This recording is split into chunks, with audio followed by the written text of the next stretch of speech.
do reflections go to the bathroom? Okay, question time's over. Book 2 of Infinity Train is easily my favorite, and that's due directly to one character, Lake. Owen Dennis's original vision for Book 2 had Lake as a non-binary character. However, CN said they couldn't make an explicitly NB character, and Dennis was forced to write in she/her pronouns for them the entire season. Protect and enforce the barrier. But you're not doing either. No, both options are stupid. As a non-binary person, I can tell that Dennis took his time with Lake's writing. Their entire arc in Book 2 is about fighting to be seen as a real person and live their own life, against social pressures and the law. Probably should have told you what was going on earlier. It's true, what those flecks said. Technically, I am a criminal, but I didn't do anything wrong. For much of history, including now, transgenderism must be eradicated from public life entirely. this is the experience of trans people. Lake's journey starts off, as many queer people's stories do, by deciding they're done pretending they're happy living the way they've been living and decide to figure themselves out. Who cares what the train thinks? Only you control your life. Good luck, Tulip Prime. Good luck, Mirror. Well, good luck to you. Whoever you turn out to be. They change their style, change their hair, and most notably, don't immediately change their name. This is something trans rep and media gets wrong so often. Particularly with NB people, it's very obvious their given name is not for them, You can keep calling her Tulip because I'm not her, and I'm not living her life anymore. and they discard it. Where media gets it wrong is by giving their token queer character a new name instantly. Something rarely seen is the journey of deciding a new name, and the limbo period where you know your given name isn't for you, but you don't have something new yet. Chrome Girl? Not answering to that. What is your name? You won't know me long enough for it to matter. You can call me MT. Notice how when they tell Jesse to call them MT, they don't say that's their name. That's just what they're letting them call them. This is why they're so passionate about Jesse deciding names for people, like Alan Dracula. Good idea, Chrome Girl. No! That's not his name, and that's not my name. You can't go around deciding names for people without asking. It's their choice to... The journey of getting their name is a prevalent plot point, but more obvious is the chase between them and the Flex. The Mirror World detectives trying to stop them from living the life they want to live is a clear parallel to anti-queer movements that jail and even kill queer people simply for existing. Lake's journey with the bigoted people they interact with can be felt by every trans person who watches. Hey, look at me when I'm talking to you. Who do you... I'm talking now. I've got a number, and you don't. You two are only as good as you are useful. I thought we could at least get something from the deer, but now it's more hassle than it's worth. We're done with you. Get out of here before Jesse gets back. You can't help him like we can. Explaining to Jesse the story of their friend, Tulip, in particular, can be directly mapped onto a trans person situation without changing a word. Okay, so... I used to have this friend named Tulip, and we did everything together, but as we grew up, I didn't have much in common with her anymore. But, my parents thought Tulip was perfect and wanted me to be exactly like her. So I had to stop hanging out with her so I could be free. Why would you do that to your friend? That's crazy. This is why I like hanging out with the deer. He doesn't tell me how I should act. This is so felt because so often transphobic parents love and idolize the version of the child they created in their mind, instead of loving the child they actually have. When the child demands to be called by the correct name and pronouns, this creates conflict. Explaining this to new people, especially when you're unsure whether they're transphobic or not, is like walking on eggshells to make sure they don't clock you and react violently. She hasn't told you anything, has she?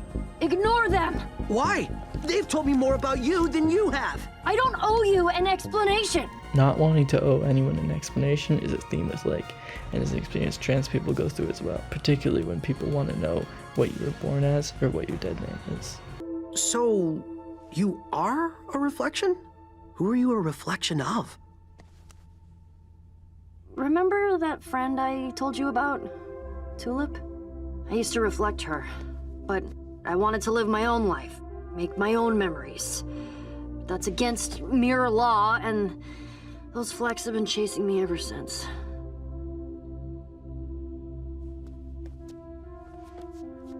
So, your name, MT? Does it stand for Mirror Tulip? It's not my name. I'm just letting you call me that. Their experience in the carnival car is highlighted by the simple fact that due to not being a passenger, they earn less points per game. Why didn't we get the same points? Passengers get preferential treatment because they have a greater need to exit the car. MT, slow down. Come on, where are you going? I don't know. I'm just going. What's wrong with this place? Hey, it's okay. It's still 2-1 in our favor. That's not the point, Jesse. The point is that everything and everyone on this train wants me to fail. While this can seem small, there are small everyday things that trans people go through that build up until we become fed up and angry about it. Tulip, what are you still doing on the train? You've given yourself quite the makeover, kitten. Oh no, I'm not Tulip. I'm not Tulip. Not only the institutional mistreatment, but everyday verbal mistreatment by random people who know nothing about us. Grace and Simon say you're not even real. Well, Grace and Simon are about to lose the shortest member of their little club. Ha ha ha ha. This is written into the show, since Owen Dennis obviously can't just write slurs into the script, by the derogatory names regarding their identity as a person from the mirror world or a denizen. Foil, Sliver, and Null are all names Lake is called, which are slurs for them. Foil for the fact they're metal, Sliver referring to them as a small piece cut off into the non-mirror world, and Null as a slur for beings without numbers on the train. I'm not Tulip. I'm not Foil. I'm not Reflection. I'm not a Sliver. I'm not a Null. I'm not any of the hundreds of names that everyone wants to give me. I am a person. I deserve a number. Ah! The fight for personhood is a long one for queer people, but it can be done, no matter what anyone says. The fact is, Lake was never supposed to get off the train, or even be out of the mirror world. The only reason they are where they are now is because they fought for it. They fought and did everything everyone told them that couldn't be done, and they did it for the cause of being themselves. 1-1,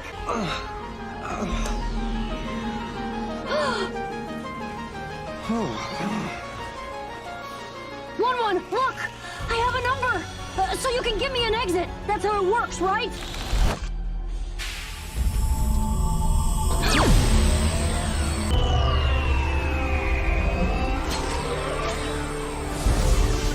We're leaving together. For real this time.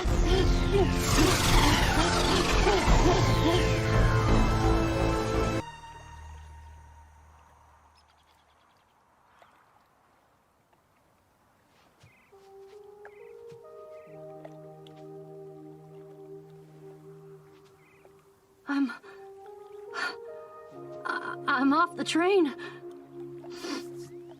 Yeah. You are. Jesse! You better not disappear again. The Crone Girl is real. Hi, I'm Nate. Hi, Nate.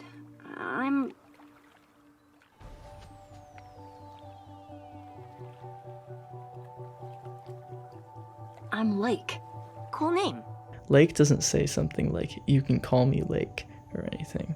They say definitively, "I'm Lake." Lake is so sure of themselves as a person now that they're finally off the train, and can feel safe looking into reflective surfaces for the first time in their life. They're in a world where they're finally safe, and they name themselves after the first reflective surface they're able to safely look at, the lake. Aside from that being the most non-binary name you've ever heard, it's also a direct contrast to what they were going by on the train, MT. Hope you didn't fill up, because this time's running on MT. Well, obviously just the initials for Mirror Tulip. It's also empty. When they're finally sure of themselves, the emptiness is filled like a lake. And they aren't scared of what the Flex said about them, about how they wouldn't be accepted in the human world as a metal person, about how they will end up grind to dust by the Mirror Police, about how slivers are never safe.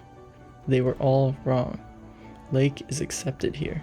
They don't need to pass as a normal human, akin to passing under cisnormative structures. Lake, after going through that journey and fighting for their rights as a person, is free and happy, which is all any trans person wants anyway.